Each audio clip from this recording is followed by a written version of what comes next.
भारतीय reserve bank RBI ने हाल ही में किस बैंक का लाइसेंस रद्द कर दिया है? Recently, the Reserve Bank of India (RBI) has cancelled the license of which bank?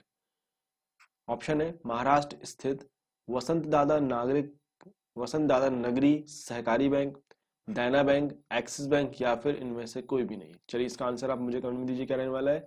भारतीय रिजर्व बैंक आरबीआई ने हाल ही में किस बैंक का लाइसेंस रद्द कर दिया? दोस्तों आपसे निवेदन है, अगर आपने मेरे चैनल को अभी तक सब्सक्राइब नहीं किया है, आप पहली बार इस वीडियो में आए हैं, तो प्लीज़ चैनल को सब्सक्राइब जरूर करिए, जिससे आपको आने वाले समय में नेक्स्ट वीडियो की नोटिफिकेशन लगातार मिलते रहे। और साथ ही साथ में अगर आपको वीडियो पसंद आता है तो प्लीज़ लाइक करना ना भूलिए।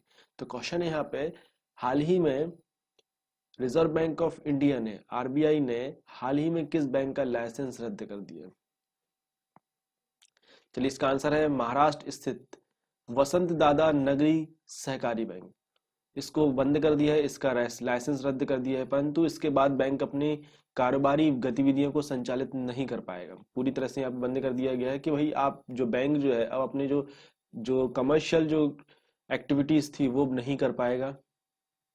हालांकि इससे बैंक के 99% ग्राहकों पर ज्यादा असर नहीं होगा और उन्हें पूरी रकम वापस मिलेगी।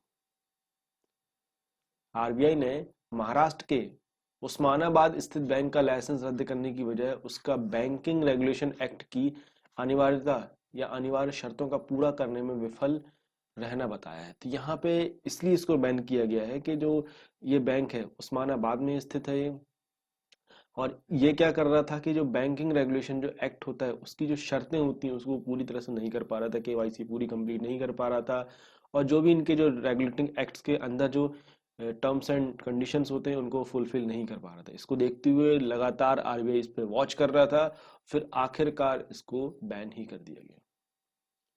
चलिए नेक्स्ट क्वेश्चन है, अमेरिका के नवनिर्वाचित राष्ट्रपति जो बाइडेन ने निम्न में से किसे सीआईए का निदेशक नियुक्त किया है? Which of the following has appointed by the newly elected US President Joe Biden as Director of CIA? Option है हर्षवर्धन श्रृंगला, अहमद जावेद, विलियम बर्ड्स या फिर टेरी ब्रास्टेड। चलिए इसका आंसर दीजिए। अमेरिका के नवनिर्वाचित राष्ट्रपति जो बाइडेन ने किसको सीआईए का निदेशक चुना गया है?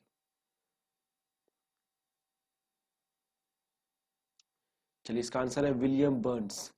विलियम बर्न्स ने मनमोहन सिंह के कार्यकाल के समय में भी भारत अमेरिका के बीच परमाणु समझौतों में अहम भूमिका निभाई थी। तो ये विलियम बर्न्स जो है अभी जिनको सीआईए का निदेशक चुना गया। और सीआईए क्या है? सीआईए एक जांच एजेंसी है अमेरिका की, बहुत जैसे एफबीआई सीआईए जो होता है वैसे ये बहुत जैसे हमारे यहाँ पे सीबीआई होती है वैसे सीआईए वहाँ का अमेरिका का एक एक खुफिया विभाग है जिसका काम होता है भारत सॉरी अमेरिका की देश की जो रक्षा करना और वहाँ के बारे में दूसरों के जो दूसरी जो कंट्रीज हैं उनके बारे में जासूसी करना। ये बहुत ही खुफिया विभाग है सीआईए। तो इसकी बात करी जा रही है, इसका निदेशक किसे चुना गया है? विलियम बर्न्स को चुना गया है। और ये जो विलियम बर्न्स हैं मनमोहन सिंह के कार्यकाल के समय में भी भारत अमेरिका के बीच परमाणु जो समझौता हुआ था उसमें मेन प्रमुख थे ये। रूस और जॉर्डन के राजदूत रह चुके बर्न्स का विदेश मंत्रालय के साथ काम करने का लगभग 33 वर्षों का अनुभव है और वे रिपब्लिकन और डेमोक्रेटिक पार्टी दोनों ही के राष्ट्रपतियों के साथ काम कर चुके हैं। चलिए वापस आते हैं, नेक्स्ट क्वेश्चन है, राष्ट्रीय युवा दिवस निम्न में से किस दिन मनाया जाता है? National youth day is observe on which of the following days? 10 मार्च, 12 जनवरी, 14 अप्रैल या फिर 20 अगस्त। चलिए इसका आंसर दीजिए, राष्ट्रीय युवा दिवस निम्न में से किस दिन मनाया जाता है? 12 जनवरी को मनाया जाता है। हर साल 12 जनवरी को, इस बार अभी रिसेंट में मनाया गया था, 12 जनवरी को राष्ट्रीय युवा दिवस मनाया जाता है। यह दिन जो है देश भर में बड़ी धूमधाम से मनाया जाता है। इस दिन का उद्देश्य जो है विवेकानंद की शिक्षाओं और आदर्शों को भारतीय युवाओं के लिए रोल मॉडल के रूप में पेश करना है। तो इस दिन मनाने का मेन कारण ये रहता है क्योंकि 12 जनवरी जो होता है, 12 जनवरी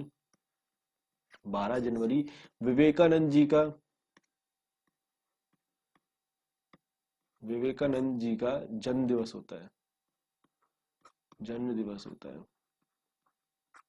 इनकी याद में बनाया जाता है युवा दिवस। इस दिन को राष्ट्रीय युवा दिवस के रूप में मनाया जाता है ताकि देश की युवा स्वामी विवेकानंद के जीवन का कार्यशैली चेतना आदर्श से प्रेरणा ले सके। राष्ट्रीय युवा दिवस के रूप में स्वामी विवेकानंद के जन्म दिवस को मनाने के लिए 1984 में भारतीय सरकार द्वारा ये घोषणा की गई थी। चलिए, सबसे पहले जो युवा दिवस है मनाया गया था, कब मनाया गया था? 1984 में मनाया गया था। सबसे पहले इसको मनाने की यहाँ पे घोषणा की गई थी 1984 में। और यह जो है उस समय के तत्कालीन प्रधानमंत्री थी इंदिरा गांधी। इंदिरा गांधी इंदिरा गांधी इंदिरा गांधी ने शुरू किया था मनाना। सबसे पहले यहाँ पे उनके शासनकाल में 84 में ये सबसे पहले निर्देशित किया गया था कि 12 जनवरी को हम भारतीय युवा दिवस मनाएंगे स्वामी विवेकानंद जी की स्मृति में। Bureau of police research and development की रिपोर्ट के मुताबिक वर्तमान में देश भर में पुलिस बल में कितने प्रतिशत महिलाएं हैं? According to the report of the bureau of the police research and development, how many percent women are in the police force across the country at present? 10.3%, 12.5%, 16.5% या फिर 17.8%? चलिए, इसका आंसर दीजिए कमेंट में। Bureau of police research and development की report के मुताबिक वर्तमान में देश भर में पुलिस बल में कितनी प्रतिशत महिलाएं हैं? चलिए, इसका आंसर है 10.3%। Bureau of police research and development की रिपोर्ट के अनुसार देश भर में पुलिस फोर्स की कुल तादाद 20,91,988 है। इनमें से 2,15,504 महिलाएं हैं। यानी कुल पुलिस फोर्स में लगभग 10.3% महिलाएं ही हैं। राज्यों में बिहार पुलिस में महिलाओं की सबसे ज्यादा 25.3% हिस्सेदारी है। बिहार के बाद हिमाचल प्रदेश का नंबर है जहां महिलाओं की हिस्सेदारी 19.5% है। इसके बाद चंडीगढ़ में 18.58% और साथ ही साथ में तमिलनाडु में 18.5% है। तो यहाँ पे टोटल ओवरऑल बात करी जा रही है कि पूरे भारत देश में टोटल पुलिस जवान कितने हैं? 20,91,488 है। उसमें से 2,15,504 महिला पुलिस फोर्स है। स्टार फुटबॉलर क्रिस्टियानो रोनाल्डो ने फुटबॉल इतिहास में सबसे ज्यादा गोल करने के मामले में निम्न में से किस पूर्व खिलाड़ी की बराबरी कर ली है?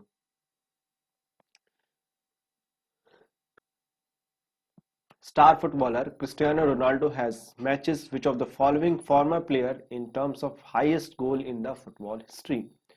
ऑप्शन है Sunil Chhetri, Paul Pogba, Joseph बिकान या फिर अनिरुद्ध थापा। चलिए, इसका आंसर दीजिए। फुटबॉल खिलाड़ी, स्टार फुटबॉल खिलाड़ी क्रिस्टियानो रोनाल्डो ने फुटबॉल इतिहास में सबसे ज्यादा गोल करने के बाद किस निम्न में से किस खिलाड़ी की बराबरी कर ली, पूर्व खिलाड़ी की बराबरी कर ली? चलिए, इसका आंसर है जोसेफ बिकॉन। दिग्गज स्टारर क्रिस्टियानो रोनाल्डो ने अपने कैरियर में नया मुकाम हासिल कर लिया है। रोनाल्डो ने अब तक अपने कैरियर में कुल 759 क्लब और पुर्तगाल के लिए मिलाकर दोनों की तरफ से गोल दागे हैं और वह फुटबॉल इतिहास में सर्वाधिक गोल करने में सिर्फ एक गोल दूर ही रहे हैं। तो यहाँ पे काम की चीज मिल गई हमको। 759 जो है ये टोटल सबसे ज्यादा किए थे किसने? जोसेफ बिकॉन ने। जोसेफ बिकॉन ने किए थे। अब इसकी बराबरी कर ली है किसने? रोनाल्डो जी ने। अब सिर्फ वो एक गोल से ही बाकी है कि जिससे वो सबसे ज्यादा गोल करने वाले खिलाड़ी बन जाएंगे। किस देश की सरकार ने हाल ही में कोविड-19 से मुकाबला करने के लिए भारत को 2,113 करोड़ रुपए की ऋण सहायता प्रदान करने की घोषणा की है? Which country's government has recently announced a loan assistance of 2,113 crore of India to fight COVID-19? Option है जापान, नेपाल, चीन या फिर पाकिस्तान। चलिए, इसका आंसर दीजिए। किस देश की सरकार ने हाल ही में कोविड-19 मुकाबला करने के लिए भारत को 2,113 करोड़ रुपए की ऋण सहायता देने की घोषणा की है? चलिए, आंसर है जापान। जापान की सरकार ने हाल ही में कोविड-19 से मुकाबला करने के लिए भारत को 2,113 करोड़ रुपए की ऋण सहायता प्रदान करने की घोषणा की है। यह सहायता एक प्रकार का आधिकारिक विकास सहायता ऋण है जिसका उपयोग कोविड-19 के कारण प्रभावित गरीबों और कमजोर परिवारों को सामाजिक सहायता प्रदान करने में भारत के प्रयासों का समर्थन करने के लिए किया जाएगा। पता नहीं कहाँ पे सरकार खर्च करने वाली है, लगता तो नहीं है कि सरकार ने किसी भी प्रकार की गरीबों की सहायता करने के लिए यहाँ पे कुछ कदम उठाए हैं। सिर्फ सरकार ने गरीबों को अनाज देने की व्यवस्था जो की थी वो लगातार कर रही थी। अब हो सकता है शायद आगे भी यही चीज करना चाहेगी, देखते हैं। निम्न में से किस केंद्रीय मंत्री ने कोयला खदानों के संचालन के लिए सिंगल विंडो क्लियरेंस सिस्टम की शुरुआत की है? Which of the following union minister introduce a single window clearance system of the operating coal mines? रक्षा मंत्री राजनाथ सिंह, शिक्षा मंत्री रमेश पोखरियाल, रेल मंत्री पीयूष गोयल या फिर गृह मंत्री अमित शाह? चलिए इसका आंसर दीजिए। निम्न में से किस केंद्रीय मंत्री ने कोयला खदानों के संचालन के लिए सिंगल विंडो क्लियरेंस सिस्टम की शुरुआत की है? चलिए इसका आंसर है गृह मंत्री अमित शाह। गृह मंत्री बोले कि मोदी सरकार लगातार कोयला क्षेत्र में पारदर्शिता लाने के लिए काम कर रही है। अब कोयला क्षेत्र में सिर्फ बड़े ही नहीं बल्कि छोटे हिस्सेदार का भी सम्मान किया जाएगा। तो यहाँ पे छोटे से मतलब यहाँ पे आप समझ सकते हैं कि अब अंबानी और अडानी ये भी अब कोयला के खदानों में आगे आने वाले हैं, क्योंकि सर अभी तक तो कोल इंडिया का पूरा साम्राज्य था। इस चीज में कोल इंडिया ही करा करती थी, सरकार की तरफ से करा करती थी, परंतु अब यहाँ पे इन्होंने प्राइवेटीकरण के लिए भी यहाँ पे रास्ता खोल दिया है। तो छोटे व्यापारी से मतलब यहाँ पे आम आदमी से नहीं है, आप बड़ी बात इनके जो सगे संबंधी कहला सकते बोल सकते हैं, क्योंकि आजकल सरकार का एक रवैया चल रहा है कि हर चीज में मोदी अंबानी को ही हर चीज में फायदा मिल रहा है। तो यहाँ पे भी हो सकता है कि अब उनके लिए एक और रास्ता खोल दिया कि आप भैया कोयला भी खदान करिए यहाँ पे और पैसा खूब कमाइए। पीएम मोदी का लक्ष्य आत्मनिर्भर भारत है। दुनिया का सबसे इंटेलिजेंट युवा मेहनतकश मजदूर हमारे पास है। ऐसा बोला है किसने? अमित शाह जी ने। केंद्रीय वित्त मंत्रालय द्वारा निर्धारित शहरी स्थानीय निकायों में सुधारों को लागू करने के मामले में आंध्र प्रदेश और मध्य प्रदेश के बाद कौन सा राज्य तीसरा राज्य बन गया है? Which state has become the third state after Andhra Pradesh and Madhya Pradesh to implement reform urban local bodies as prescribed by the Union Finance Ministry? Bihar, Punjab, Telangana या फिर उत्तर प्रदेश? तेलंगाना। इसका आंसर है तेलंगाना। इस सुधार को लागू करने के बाद मंत्रालय ने राज्य को 2508 करोड़ रुपए के अतिरिक्त कर्ज लेने की अनुमति दी है। मंत्रालय के बयान के अनुसार शहरी स्थानीय निकाय सुधारों को पूरा होने से 3 राज्यों को कुल 7,406 करोड़ रुपए के अतिरिक्त उधारी की मंजूरी भी दी गई है।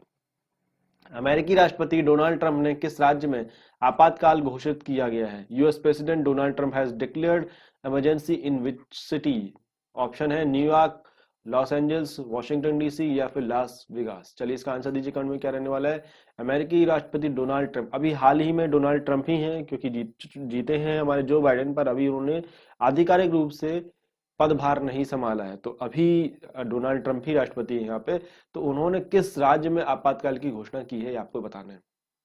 चलिए इसका आंसर है वॉशिंगटन डीसी। अमेरिकी राष्ट्रपति डोनाल्ड ट्रंप ने 20 जनवरी 2021 को राष्ट्रपति चुनाव से पहले वॉशिंगटन डीसी में आपातकाल की घोषणा कर दी है कि भाई 20 जनवरी तक जब तक के चुनाव नहीं हो जाते हैं पूरी तरह से राष्ट्रपति जी के, तब तक के लिए आपातकाल की घोषणा रहेगी। यहाँ पे इमरजेंसी डिक्लेयर कर दी है। ट्रंप समर्थकों द्वारा यूएस कैपिटल की सुरक्षा 6 जनवरी को भंग करने के बाद आपातकाल की घोषणा कर दी गई है, परंतु अब यहाँ पे जो संसद के जो डेमोक्रेट्स हैं ये मिलकर महाभियोग लेके आने वाले हैं। किसके लिए?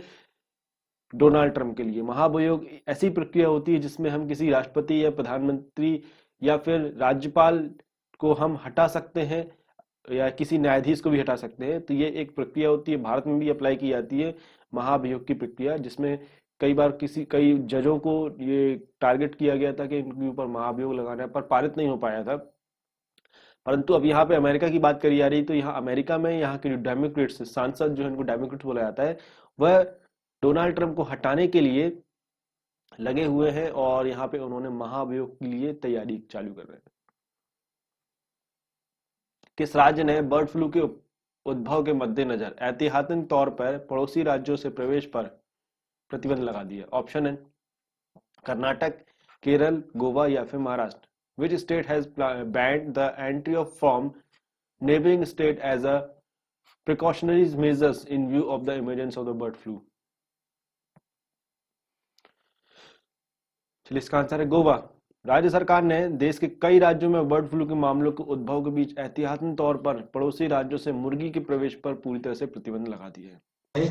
गणतंत्र दिवस पर किस देश के राष्ट्रपति को मुख्य अतिथि के रूप में आने का न्योता दिया है? ऑप्शन है आपके पास सूरीनाम, घाना, घाना या फिर Kenya. India has invited the president of which country to come as a chief guest on the Republic Day? चलिए, इसका आंसर दीजिए कमेंट में क्या रहेगा। दोस्तों, आपसे निवेदन है, अगर आपने मेरे चैनल को अभी तक सब्सक्राइब नहीं किया है तो प्लीज़ इसे सब्सक्राइब जरूर करिए, जिससे आपको आने वाले समय में नेक्स्ट वीडियो की नोटिफिकेशन लगातार मिलते रहे। क्योंकि हमारी जो क्लास है रोज़ सुबह 7 से लेके 8 के बीच में रेगुलर रहती है, तो निश्चिंत रहिए, आपको डेली के आपको करंट अफेयर्स क्विज मिलेंगे। चलिए, तो यहाँ पे क्वेश्चन है, India has invited the president of which country to has to come as the chief guest on the Republic Day? Suriname, Ghana, Ghana या फिर केन्या? चलिए, इसका आंसर है सूरीनाम। सूरीनाम गणराज्य के राष्ट्रपति चंद्रिका प्रसाद संतोखी 26 जनवरी 2021 को भारत के गणतंत्र दिवस की परेड में मुख्य अतिथि में शामिल होंगे। ब्रिटेन के प्रधानमंत्री बोरिस जॉनसन गणतंत्र दिवस की परेड में बतौर मुख्यमंत्री शामिल होने वाले थे, लेकिन ब्रिटेन में कोरोना वायरस के नए स्ट्रेन के प्रकोप के चलते हुए उन्होंने अपनी भारत की यात्रा जो थी वो रद्द कर दी। अब यहाँ पे एक नया वर्ड आ गया है, कोरोना वायरस का नया स्ट्रेन। तो एक्चुअली में क्या है, कोरोना वायरस का एक नया स्ट्रेन आया जो कि ज़्यादा खतरनाक और बताया जा रहा है, ऐसा जो वैज्ञानिक है वो बता रहे हैं। और ये स्ट्रेन से होता क्या है कि एक्चुअली क्या होता है कि जब कोई एक वायरस आता है तो उसके नए नए प्रारूप बनते जाते हैं, म्यूटेशन जिसको बोला जाता है। नए नए वायरस बनते आते हैं, नए नए तरीके बनते आते हैं और वो स्ट्रांग होता जाता है। तो उसका ही एक ये वर्जन है नए स्ट्रेन के नाम से जिसको बताया गया है, इसका नाम है। तो ये ज़्यादा खतरनाक है। इसको देखते हुए ब्रिटेन में पाया गया है। इसको देखते हुए ब्रिटेन के जो प्रधानमंत्री हैं बोरिस जॉनसन, उन्होंने भारत के लिए गणतंत्र दिवस की परेड में जो मुख्य अतिथि चुने गए थे उन्होंने अपना रद्द कर दिया दौरा। इसके बाद सरकार की ओर से सूरीनाम के राष्ट्रपति को न्योता दिया गया था, जिसे उन्होंने स्वीकार कर लिया। अमेरिका ने किस देश के साथ राजनयिकों के आपसी संपर्क बहाली पर लगे सभी प्रतिबंध को हटा लिया गया है? With which country has the US lifted all restriction on the restoration of the diplomatic contact with the diplomats? India, चीन, ताइवान या फिर रूस? अमेरिका ने किस देश के साथ राजनयिकों के आपसी संपर्क पर लगे हुए प्रतिबंध को हटा दिया गया? चलिए, इसका आंसर है ताइवान। ताइवान पर प्रतिबंध जो लगे हुए थे उन सभी को हटा दिया गया है। इस कदम के बाद अमेरिका के ताइवान से रिश्ते और भी ज्यादा मजबूत होने की उम्मीद बताई जा रही है। दरअसल चीन सरकार दावा करती है कि ताइवान उसका हिस्सा है। अमेरिकी विदेश मंत्री माइक पोम्पियो ने कहा था कि भाई हमने इस जो अभी तक हम जो ताइवान के साथ जो राजनयिक संबंधों के बीच में हम जो प्रतिबंध लगा के रखा था इसको हम हटा रहे हैं। ये किसने बताया? अमेरिका के विदेश मंत्री माइक पोम्पियो ने व्हाइट हाउस से संबोधित किया था। चलिए आगे बात करें। कई दशक से विदेश विभाग ने दोनों पक्षों के राजनयिकों, सेवा सदस्यों और अन्य अधिकारियों के बीच संपर्कों पर जटिल बाधाएं भी लगा रखी थी। विश्व हिंदी दिवस निम्न में से किस दिन मनाया जाता है? World Hindi day is on the following day? किस दिन मनाया जाता है? 12 अप्रैल, 15 मार्च, 20 अगस्त या फिर 10 जनवरी? चलिए, इसका आंसर दीजिए कमेंट में। विश्व हिंदी दिवस निम्न में से किस दिन मनाया जाता है? दोस्तों, आपसे फिर से मेरा निवेदन है, अगर आपने चैनल को अभी तक सब्सक्राइब नहीं किया है, आप पहली बार इस वीडियो पर आए हैं, नए हैं, तो प्लीज़ चैनल को सब्सक्राइब जरूर करिए, जिससे आपको आने वाले समय में नेक्स्ट वीडियो की नोटिफिकेशन लगातार मिलते रहेंगे। तो वहीं यहाँ पे क्वेश्चन है, विश्व हिंदी दिवस निम्न में से किस दिन मनाया जाता है? आंसर है 10 जनवरी को। विश्व हिंदी दिवस जो है, वर्ल्ड हिंदी डे, प्रत्येक साल 10 जनवरी को मनाया जाता है। इसका उद्देश्य विश्व भर में हिंदी के प्रचार प्रसार के लिए अनुकूल माहौल तैयार करना है और हिंदी को विश्व की प्रचलित भाषा के रूप में प्रस्तुत करना है। यही इसका मेन उद्देश्य है कि भाई हिंदी को हमको, जो हमारे भारत की मातृभाषा है, राष्ट्रभाषा है, उसको हमको आगे बढ़ाना है, प्रचार प्रसार करना है, पूरे वर्ल्ड में इसके बारे में हमको बताना है। सबसे पहले हिंदी सम्मेलन, विश्व हिंदी सम्मेलन जो है वो 10 जनवरी 1975 में किया गया था, जो कि नागपुर में हुआ था। इस सम्मेलन का उद्घाटन साल 1975 में तत्कालीन प्रधानमंत्री इंदिरा गांधी ने किया था। गुजरात के 4 बार के पूर्व मुख्यमंत्री एवं कांग्रेस के किस दिग्गज नेता का 94 वर्ष की उम्र में निधन हो गया?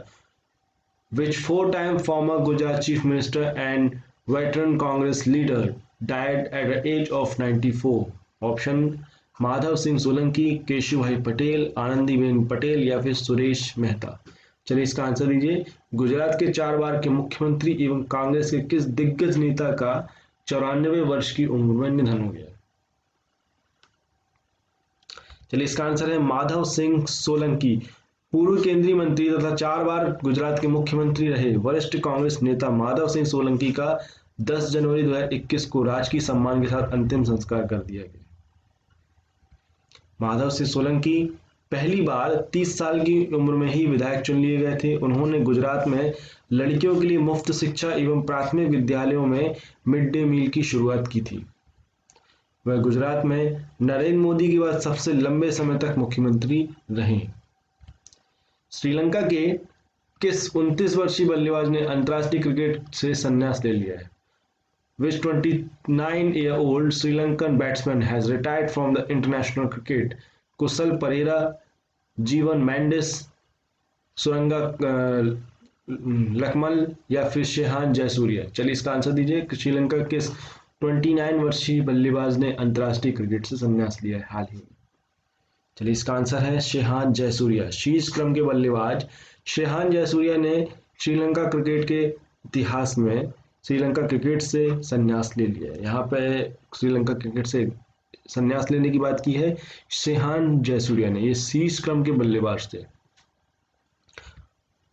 जयसूर्या ने यह निर्णय अपने परिवार के अमेरिका में बसने का फैसला करने के बाद लिया गया। उनका जो परिवार जो है अमेरिका में बसना चाहता है, ये इस बात को लेते हुए उन्होंने यहाँ पे अपने क्रिकेट करियर से संन्यास ले लिया।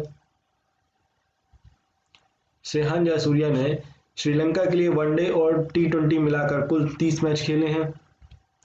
कराची में श्रीलंका के खिलाफ उन्होंने 94 रन बनाए थे, जो उनका सर्वोच्च स्कोर है। उन्होंने 2009 से 2002 के बीच कुल 80 प्रथम श्रेणी क्रिकेट भी खेले हैं। प्रथम श्रेणी क्रिकेट से मतलब यहाँ पे टेस्ट मैच होता है, ध्यान रखिएगा। जब कभी भी बात करी जाती है फर्स्ट टेस्ट या फर्स्ट लेवल क्रिकेट या बोल सकते हैं प्रथम श्रेणी क्रिकेट जिसको बोला जाएगा, इसका मतलब क्या होता है? टेस्ट मैच होता है। चलिए आगे बात करेंगे। केंद्रीय औद्योगिक सुरक्षा बल CISF के 28वें महानिदेशक के रूप में किसे नियुक्त किया गया है? Who has been appointed as a 28th Director General of the Central Industrial Security Force CISF? Rahul Sachdeva, Subodh Kumar Jaiswal, Anil त्यागी या फिर मोहन कुमार सोलंकी। चलिए इसका आंसर दीजिए। किसको हाल ही में 28वें महानिदेशक के रूप में नियुक्त किया गया है CISF में? चलिए इसका आंसर है सुबोध कुमार जायसवाल। वरिष्ठ IPS सुबोध कुमार जायसवाल ने 8 जनवरी 2021 को CGO कॉम्प्लेक्स स्थित मुख्यालय में केंद्रीय औद्योगिक सुरक्षा बल CISF के महानिदेशक DG का पदभार ग्रहण किया।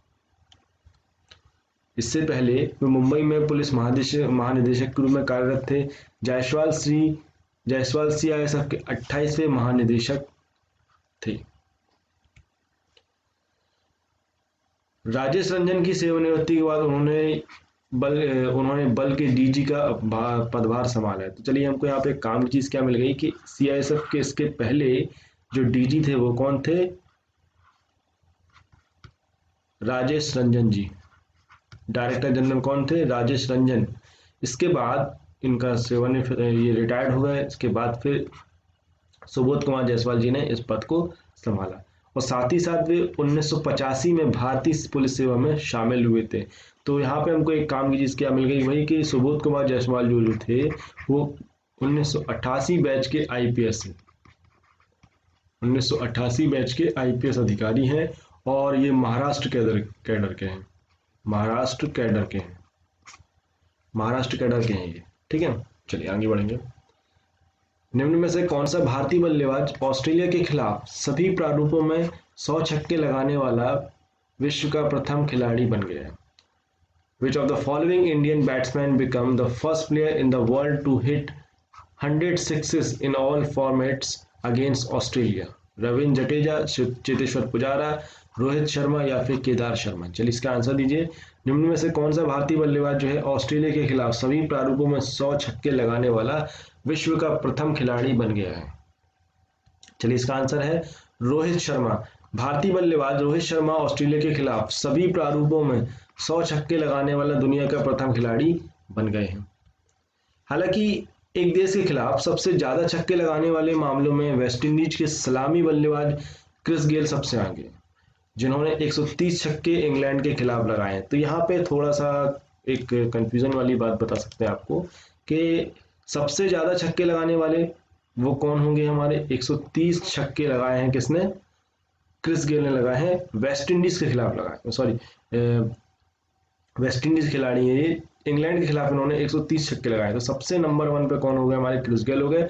अब यहाँ पे बात आती है कि ऑस्ट्रेलिया के खिलाफ सबसे ज्यादा छक्के लगाने वाले खिलाड़ी कौन है? रोहित शर्मा है। और पूरे वर्ल्ड में किसी भी देश के खिलाफ सबसे ज्यादा छक्के लगाने वाले खिलाड़ी कौन है? क्रिस गेल है। ये थोड़ा सा आप कंफ्यूजन यहाँ पे बनेगा, तो उस चीज को ध्यान रखिएगा। क्वेश्चन यहाँ पे घुमा के पूछा जा सकता है कि भाई सबसे ज्यादा छक्के लगाने दुनिया में, पूरे वर्ल्ड में सबसे ज्यादा छक्के लगाने वाले खिलाड़ी कौन है किसी भी देश, किसी एक देश के खिलाफ? वो कौन है? हमारे क्रिस गेल जी हो गए। 130 छक्के लगाए थे इंग्लैंड के खिलाफ। और एक क्वेश्चन यहाँ बनता है कि भारतीय बल्लेबाज ऐसे कौन से हैं जिन्होंने, या बोल सकते हैं कि ऐसा कौन सा खिलाड़ी है जिसने सिर्फ ऑस्ट्रेलिया देश के खिलाफ सबसे ज्यादा छक्के लगाए हैं? तो वो कौन हो गए? हमारे रोहित शर्मा जी हो गए, जिन्होंने 100 छक्के लगाए। क्रिस गेल और रोहित शर्मा ही ऐसे बल्लेबाज हैं जिन्होंने एक देश के खिलाफ 100 या उससे ज्यादा छक्के जड़े हैं। किस देश की सेना ने स्वदेशी रूप से विकसित guided multi launch rocket system फतह-1 का सफल उड़ान परीक्षण पूरा किया है? Which country's army has completed a successful flight test of the indigenous developed guided multi-launch rocket system फतह-1 लॉन्च किया है? ऑप्शन है बांग्लादेश, पाकिस्तान, इराक या फिर ईरान। चलिए इसका आंसर दीजिए। Which country's armies has completed a successful flight test of the indigenous of the developed multi-guided multi-launch rocket system फतह-1? चलिए इसका आंसर है पाकिस्तान। पाकिस्तानी सेना ने सफलतापूर्वक स्वदेशी रूप से विकसित guided multi launch rocket system फतह-1 का सफल उड़ान परीक्षण पूरा किया। फतह-1 हथियार प्रणाली दुश्मन के इलाके पारंपरिक आयुध ले जाने में सक्षम है।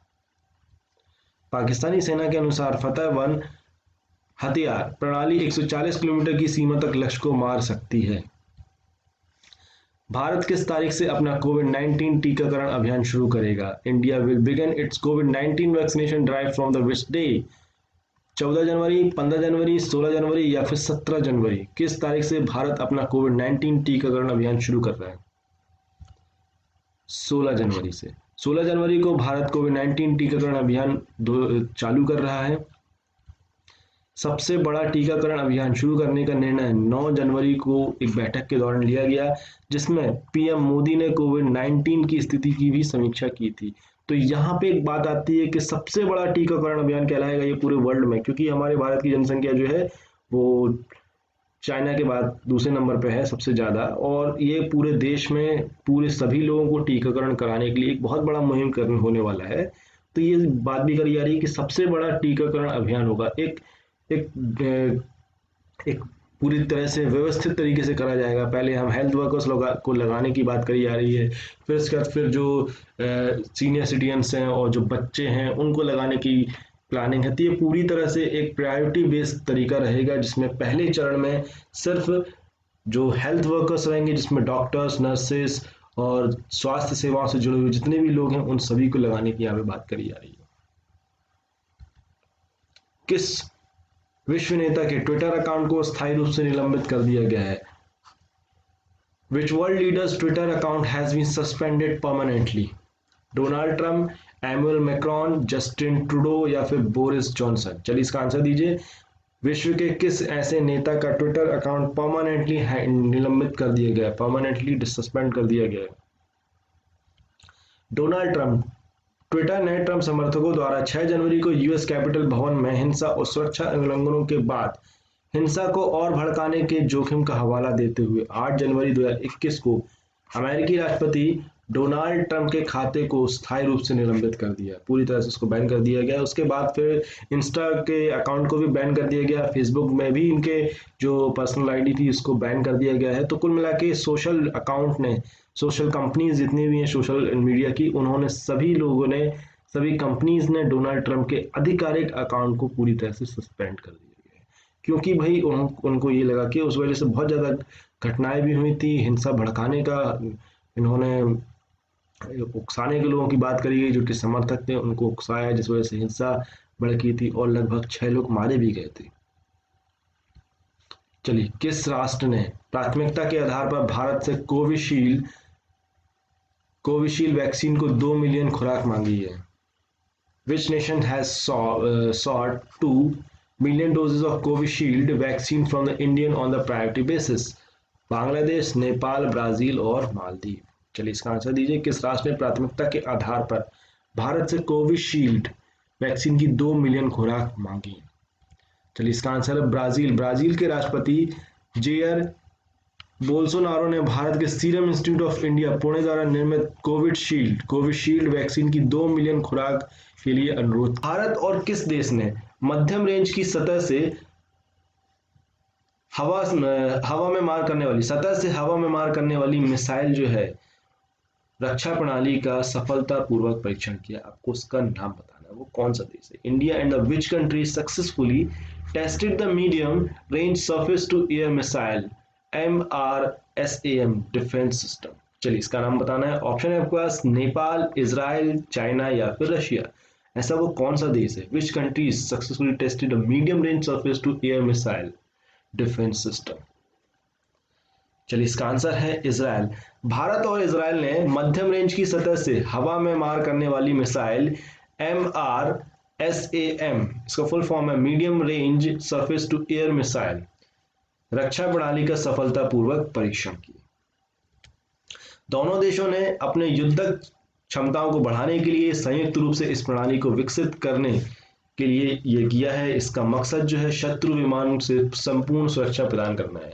इसका मेन उद्देश्य यही है कि भाई हम जमीन से, सतह से जो हवा में उड़ने वाले जो दुश्मनों के जो विमान हैं या उनके मिसाइल्स हैं, उनको हम हवा में ही मार गिराएंगे। इस प्रणाली को विकसित करने के लिए दोनों देशों ने मिलकर यहाँ पे काम किया है, यहाँ पे सफलतापूर्वक परीक्षण किया इजराइल और भारत ने। चलिए, आगे बात करेंगे। रक्षा विशेषज्ञों का कहना है कि यह शत्रु विमान को 50 से 70 किलोमीटर की दूरी से ही मार गिरा सकती है। प्रसिद्ध फैशन डिजाइनर सत्या पॉल का 6 जनवरी 2021 को निधन हो गया। उन्हें किस पारंपरिक पोशाक को आधुनिक रूप देने के लिए जाना जाता है? Renowned fashion designer Satya Paul passed away on the January 6, 2021. He was known for giving a modern look to which traditional outfit? कौन सा ऐसा उन्होंने जो पारंपरिक पोशाक था उसको नया स्वरूप दिया है सत्या पॉल जी ने, जिनका निधन जो है वो 6 जनवरी 2021 को हो गया। ऑप्शन है आपके पास साड़ी, धोती, सूट या फिर लहंगा। चलिए, इसका आंसर दीजिए, कमेंट में क्या रहने वाला है। चलिए, इसका आंसर है साड़ी। प्रसिद्ध फैशन डिजाइनर सत्या पॉल का निधन 6 जनवरी 2021 को हुआ। वह 79 वर्ष के थे। उन्होंने भारतीय साड़ी को एक समकालीन और आधुनिक रूप देने के लिए भी जाना जाता है। उन्होंने साड़ी पर कई यहाँ पे एक्सपेरिमेंट किए और कई डिजाइन्स बनाए कि साड़ी को कैसे कैसे हम आगे बढ़ा सकते हैं या कैसे हम उसको फैशन में आगे ला सकते हैं। उनका काम अलग ही तरीके से था। साड़ी को ट्रेडिशनल, जो हमारा जो भारतीय सभ्यता के हिसाब से उन्होंने सिर्फ साड़ी पर ही एक्सपेरिमेंट किए हैं। अभी उनका हाल ही में निधन हुआ। प्रदर्शनकारियों ने 6 जनवरी 2021 को किस राष्ट्र की संसद की सुरक्षा का उल्लंघन किया है? Protest violates the security of which nation's parliament on January 6, 2021? Option is what? India, France, UK and US. किस कंट्री के प्रोटेस्टर्स ने प्रदर्शनकारियों ने किस देश की संसद की सुरक्षा का उल्लंघन किया? चलिए इसका आंसर है US, United state. America United states capital building में हिंसा और विनाश की घटनाएं देखी गई जब राष्ट्रपति डोनाल्ड ट्रंप के समर्थकों ने इमारत पर हमला किया और परिसर में प्रवेश करने के लिए इसकी सुरक्षा को भंग कर दिया। सुरक्षा के लिए सांसदों को बाहर भी निकालना पड़ा था। तो हमारे यहाँ पे आप देखते हैं कि हमारे यहाँ पे अभी किसान आंदोलन चल रहा है। तो ये हमारे यहाँ पे किसान आंदोलन चल रहा है, लोगों को लगता है कि भारत के लोकतंत्र पे एक घाग लग गया है, या बोल सकते हैं दीमक लग गई है कि हम इसको कंट्रोल नहीं कर पा रहे। ऐसा नहीं है, ऐसा नहीं है। आप देखिए अमेरिका हमसे ज्यादा विकसित है और हमसे ज्यादा बड़ा लोकतंत्र भी उसका है यहाँ पर, क्योंकि सबसे ज्यादा बड़ा नहीं, सबसे पहला लोकतंत्र बोल सकते हैं इसको।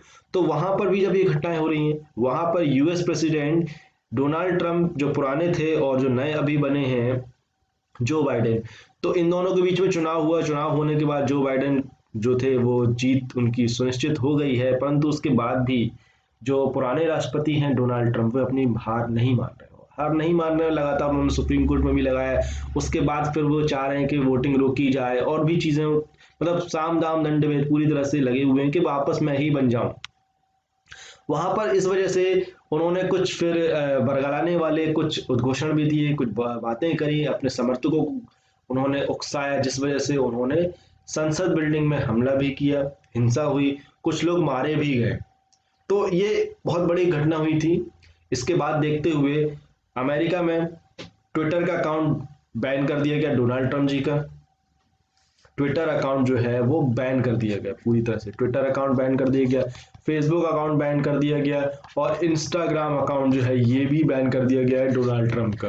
तो डोनाल्ड ट्रंप के लिए यहाँ पे दोनों कुछ चीजें यहाँ पे की गई। उनका सोशल मीडिया अकाउंट जो है टोटल पूरी तरह से परमानेंटली बैन कर दिया गया है। क्यों? क्योंकि आपने अपने समर्थकों को बरगलाया, उकसाया, राष्ट्र की सुरक्षा को आपने दूषित किया है, या बोल सकते हैं आपने हिंसा में परिवर्तित किया। इसको देखते हुए यहाँ पे अलग अलग जो ऑर्गेनाइजेशन थे उन्होंने भी एक्शन लिया और साथ ही साथ में सरकार ने भी अपनी तरफ से एक्शन लेने की बात यहाँ पे कर रही है। चलिए आगे बात करेंगे, किस राज्य ने लॉन्च पैड योजना शुरू की है? Which state rolled out the launch pad scheme? Option Telangana, Bihar, Uttar Pradesh या फिर मध्य प्रदेश। चलिए इसका आंसर दीजिए, कौन से स्टेट ने लॉन्च पैड योजना शुरू की है? चलिए इसका आंसर है मध्य प्रदेश। मध्य प्रदेश ने लॉन्च पैड योजना शुरू की है। क्यों की है ये भी देख लेते हैं। सरकार ने बाल देखभाल संस्थानों से निकलने वाले युवा लड़के और लड़कियों के कल्याण के लिए लॉन्च पैड योजना शुरू की है। केंद्र ने किस क्षेत्र की भाषा, संस्कृति और भूमि की सुरक्षा के लिए एक समिति बनाने का निर्णय लिया? ऑप्शन है आपके पास जम्मू कश्मीर, लद्दाख, पांडिचेरी या फिर लक्षद्वीप। चलिए इसका आंसर दीजिए, कौन में क्या रहने वाला है। The centre has decided to form a committee for the protection of language, culture and land of which region? Ladakh. केंद्र ने केंद्र शासित प्रदेश लद्दाख की भाषा, संस्कृति और भूमि की सुरक्षा के लिए एक समिति बनाने का फैसला किया है। तो यहाँ पर केंद्र सरकार ने यहाँ पे बात की है कि भाई जो लद्दाख की जो भाषा है, जो संस्कृति है और वहाँ की जो भूमि है, लैंड जो है, उसकी सुरक्षा के लिए हम एक समिति बनाएंगे जिसका मेन काम यही रहेगा कि भाई वहाँ की जो भाषा है वो बची रहे, संस्कृति जो है उसको हम बढ़ावा करें, बढ़े वहाँ की संस्कृति जो है, और भूमि जो है उसका जो भूमाफिया लोग जो हैं या फिर जो दूसरे स्टेट के जाके जो संपन्न लोग हैं वो उस पर जो अधिग्रहण कर रहे हैं उस पर हम कंट्रोल कर सकें। इसके लिए एक समिति बनाने की यहाँ पे केंद्र सरकार ने घोषणा की है। कोविड-19 टीकाकरण के लिए दूसरा राष्ट्रव्यापी मॉक ड्रिल कब शुरू किया गया है? When will the second nationwide mock drill for the COVID-19 vaccination to be launched? January 10, January 8, 12 जनवरी या फिर 11 जनवरी? आपको बताना है कोविड-19 टीकाकरण के लिए दूसरा राष्ट्रव्यापी मॉक ड्रिल कब शुरू किया जाएगा। चलिए इसका आंसर है 8 जनवरी।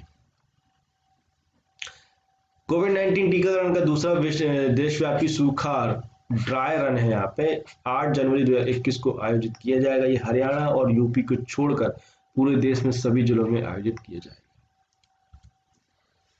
जो बाइडेन ने अमेरिकी राष्ट्रपति चुनाव 2020 में अपनी जीत की पुष्टि करने के लिए कितने जरूरी वोट जो थे उन्होंने जीते हैं? Joe Biden won how many electoral vote to confirm his victory in the US presidential election 2020? Option 206, 210, 300 या फिर 280। आंसर है 306। जो बाइडेन ने 306 इलेक्टोरल कॉलेज वोट जीते हैं अमेरिकी राष्ट्रपति चुनाव 2020 में, अपनी जीत को सील कर दिया है, यहाँ पे पक्का कर दिया, अपनी सुनिश्चित कर दिया है कि भाई अब मैं यहाँ पे जीत चुका हूं। बल्कि इसकी तुलना में डोनाल्ड ट्रंप ने 232 वोट जीते हैं। अगले राष्ट्रपति अगले अमेरिकी राष्ट्रपति के रूप में जो बाइडेन को कब शपथ दिलाई जाएगी? When will Joe Biden be sworn in as the next US president? January 15, January 21 and January 20 या फिर January 29? अमेरिकी राष्ट्रपति के रूप में अगले अमेरिकी राष्ट्रपति के रूप में जो बाइडेन को कब शपथ दिलाई जाएगी? चलिए, इसका आंसर है 29 जनवरी। जो बाइडेन 20 जनवरी 2020 को संयुक्त राष्ट्र अमेरिका के अगले राष्ट्रपति के रूप में शपथ लेंगे। सॉरी, यहाँ पे 29 है, सॉरी फॉर 20 जनवरी।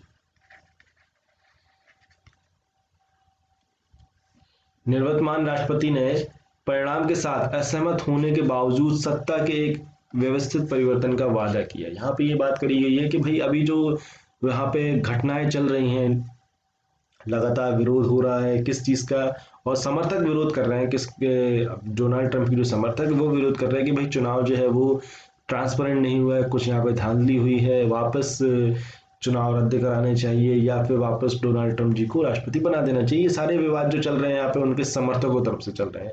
तो इसी को देखते हुए राष्ट्रपति जो बाइडेन ने कहा कि अभी जो समस्या चल रही है उसमें मैं असहमत हूँ, और साथ ही साथ में ये समस्या होने के बावजूद भी मैं एक व्यवस्थित परिवर्तन करने का वादा करता हूँ। ये बात यहाँ पे उन्होंने करी है। जस्टिस हेमा कोहली ने किस उच्च न्यायालय की पहली महिला मुख्य न्यायाधीश के रूप में शपथ ली है? ऑप्शन है आपके पास बॉम्बे, मद्रास, इलाहाबाद या फिर तेलंगाना। चलिए, इसका आंसर दीजिए कमेंट में।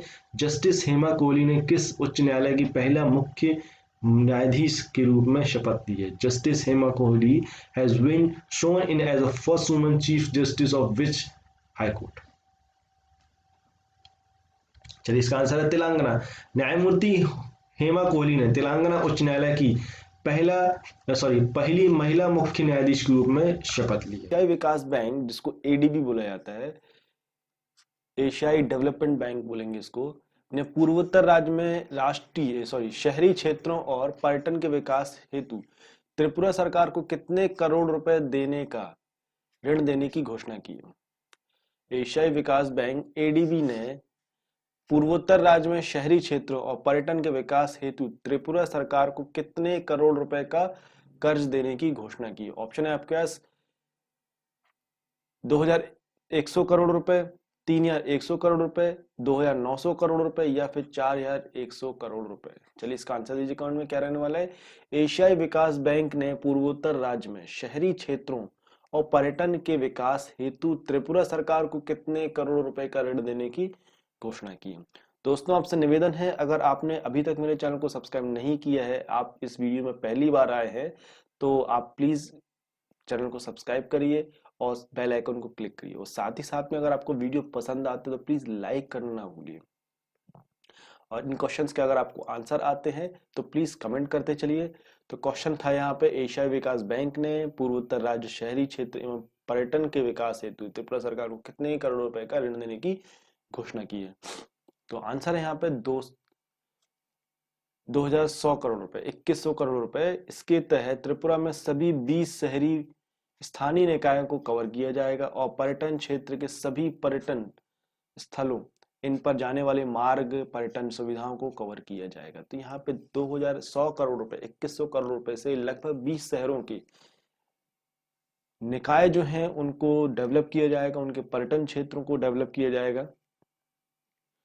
ऋण व्यवस्था के तहत शुरुआत में एडीबी शहरी और विकास पर्यटन क्षेत्रों के लिए परियोजना के डिजाइन और प्रबंधन सलाहकारों के लिए 40 करोड़ रुपए प्रदान करेगा। तो स्टार्टिंग में ये शुरुआत में 40 करोड़ रुपए देने वाला है, उसके बाद फिर ये धीरे धीरे अपनी बढ़ाते जाएगा। उद्योग मंडल एसोचेम के एसएचओ एसोचैम के नए अध्यक्ष के रूप में पदभार निम्न में से किसने संभाला है? ऑप्शन है आपके पास राहुल सचदेवा, विनीत अग्रवाल, मोहन अग्रवाल या फिर प्रमोद कुमार। चलिए इसका आंसर दीजिए। उद्योग मंडल एसोचैम के नए अध्यक्ष के रूप में किसने पदभार संभाला है? चलिए इसका आंसर है Vineet Agarwal. Transport corporation of India limited के प्रबंध निदेशक विनीत अग्रवाल ने उद्योग मंडल एसोचैम के नए अध्यक्ष के रूप में पदभार संभाल लिया है।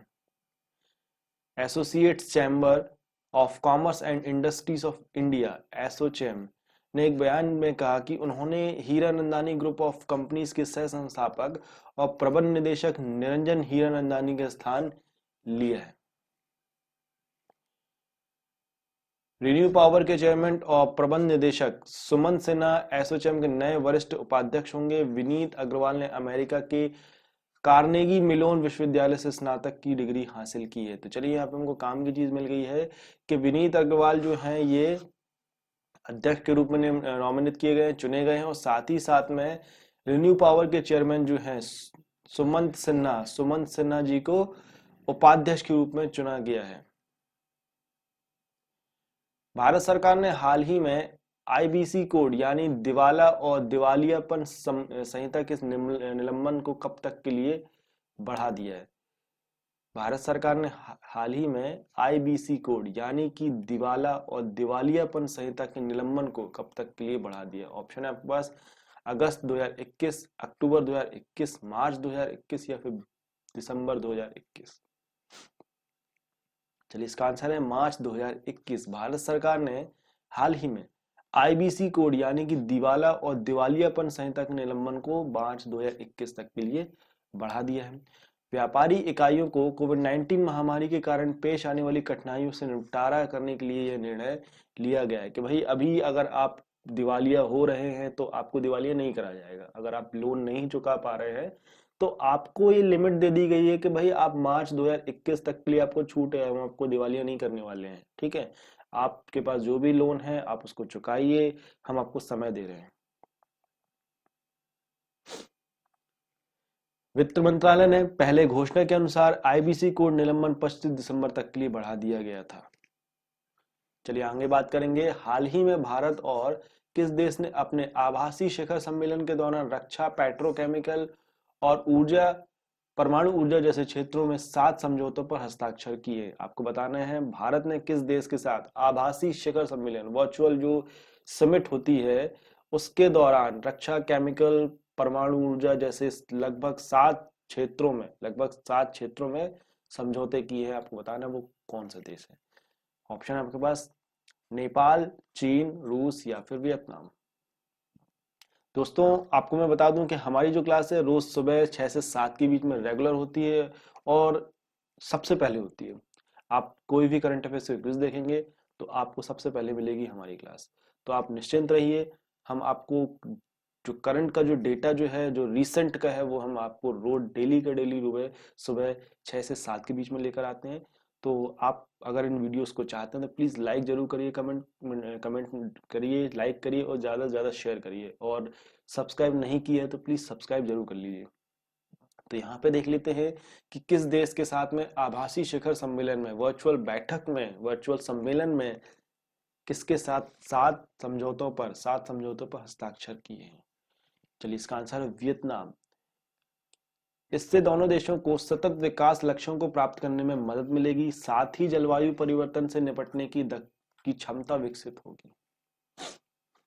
भारत वियतनाम के बीच रक्षा सुरक्षा साझेदारी भारत प्रशांत क्षेत्र में स्थिरता लाने में एक महत्वपूर्ण कारण साबित होगा।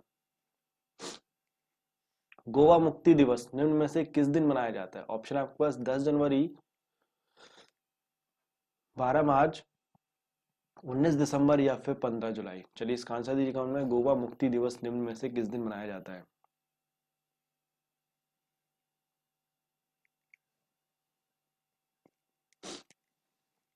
चलिए इसका आंसर है 19 दिसंबर। गोवा मुक्ति दिवस जो है प्रतिवर्ष 19 दिसंबर को मनाया जाता है। भारत को यूं तो 1947 में आजादी मिल गई थी, लेकिन इसके 14 साल बाद भी गोवा पर पुर्तगाली सरकार अपना शासन जमाए बैठी हुई थी। भारतीय सेना ने 19 दिसंबर 1961 को ऑपरेशन विजय अभियान शुरू कर गोवा, दमन और दीव को पुर्तगालियों के शासन से मुक्त कराया था। तो चलिए हमको काम की चीज मिली कि ऑपरेशन विजय क्या है। कभी कभी कुछ कुछ एग्जाम में क्वेश्चन भी आए हैं कि ऑपरेशन विजय क्या है। ऑपरेशन विजय किस चीज के लिए था? ऑपरेशन विजय था गोवा की मुक्ति के लिए था, दमन और दीव को मुक्ति के लिए था, पुर्तगालियों के शासन से मुक्त कराने के लिए 1961 में चलाया गया था। गोवा मुक्ति दिवस भारतीय सेना द्वारा पुर्तगालियों के अधिकार से गोवा को मुक्त कराने के उपलक्ष्य में प्रतिवर्ष मनाया जाता है। राष्ट्रीय उपभोक्ता दिवस। राष्ट्रीय उपभोक्ता दिवस निम्न में से किस दिन मनाया जाता है? राष्ट्रीय उपभोक्ता दिवस नेशनल कंज्यूमर्स राइट डे निम्न में से किस दिन मनाया जाता है? 10 मार्च, 14 दिसंबर, 18 अप्रैल या फिर 15 अगस्त? चलिए इसका आंसर दीजिए। राष्ट्रीय उपभोक्ता अधिकार दिवस नेशनल कंज्यूमर्स राइट डे निम्न में से किस दिन मनाया जाता है? चलिए इसका आंसर है 24 दिसंबर। हर साल 24 दिसंबर को भारत में एक चयनित विषय के साथ राष्ट्रीय उपभोक्ता दिवस नेशनल कंज्यूमर्स राइट डे मनाया जाता है। यह दिन लोगों को संरक्षण आंदोलन के महत्व को उजागर करने का एक मौका प्रदान करता है। इसका उद्देश्य उपभोक्ता को उनके महत्व, उनके अधिकारों और जिम्मेदारियों के बारे में जागरूकता फैलाने से है। अमेरिकी अंतर्राष्ट्रीय विकास निगम वित्त निगम ने अंतर्राष्ट्रीय विकास वित्त निगम ने किस देश में राष्ट्रीय निवेश एवं अवसंरचना कोष में निवेश करने की घोषणा की है? ऑप्शन है आपके पास भारत, चीन, नेपाल या फिर बांग्लादेश। अमेरिकी अंतर्राष्ट्रीय विकास वित्त निगम ने किस देश में राष्ट्रीय निवेश और अवसंरचना कोष में निवेश करने की घोषणा की है? भारत में की है। इस घोषणा के अनुसार DFC महत्वपूर्ण बुनियादी ढांचा परियोजनाओं के विकास का समर्थन करने के लिए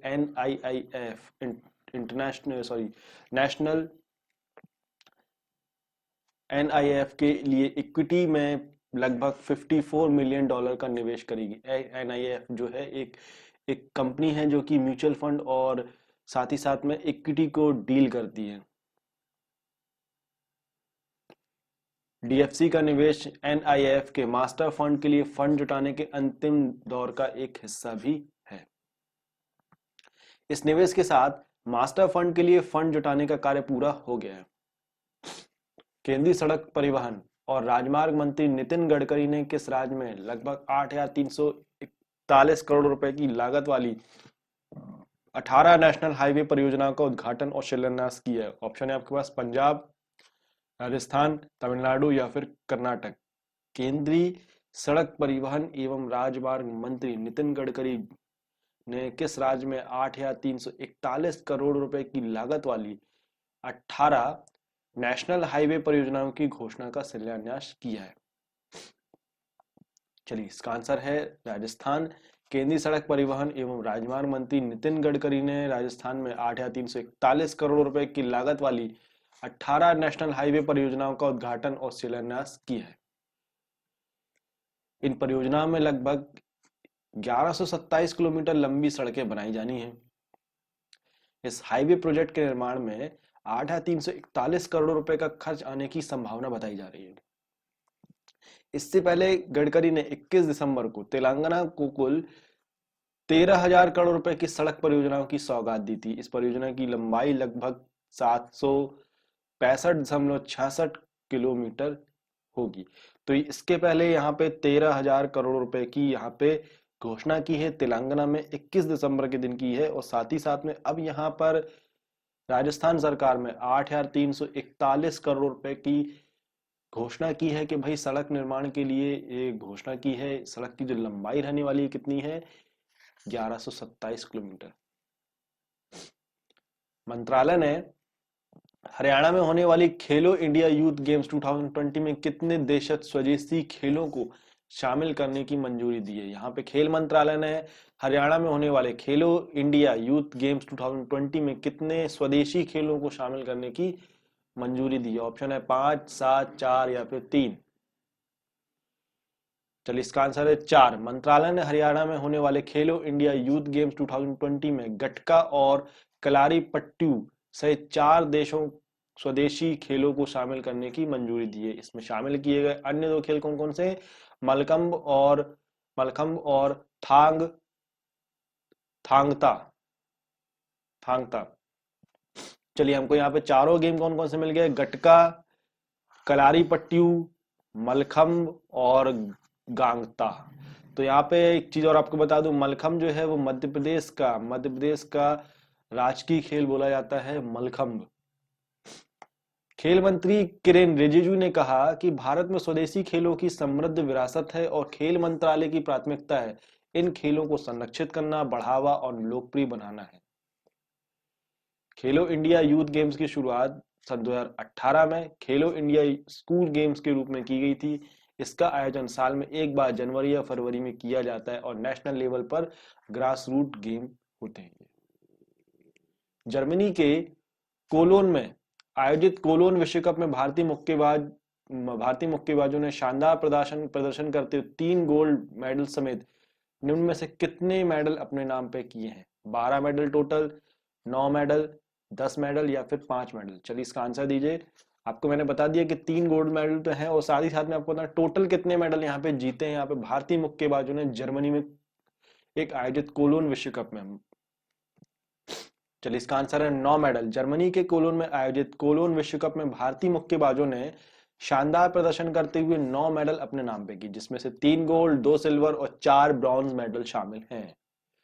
एशियाई खेलों के चैंपियन और विश्व चैंपियन के रजत विजेता पंगाल ने इस टूर्नामेंट में गोल्ड मेडल अपने नाम पे किया है। जबकि मनीषा मौन और विश्व चैंपियन की ब्रॉन्ज मेडल विजेता सिमरनजीत कौर ने भी शानदार प्रदर्शन करते हुए गोल्ड मेडल अपने नाम पे किए। तो यहाँ पे 3 गोल्ड मेडल जो मिले हैं वो किस किस को मिले हैं? पंगाल को मिले हैं, मनीषा मौन को मिले हैं और साथ ही साथ में सिमरनजीत कौर को मिले हैं। भारत की तरफ से 5 महिला और 8 पुरुष भारतीय मुक्केबाजों ने इटली में मजबूत तैयारी करने के बाद कोलोन बॉक्सिंग विश्व कप में भाग लिया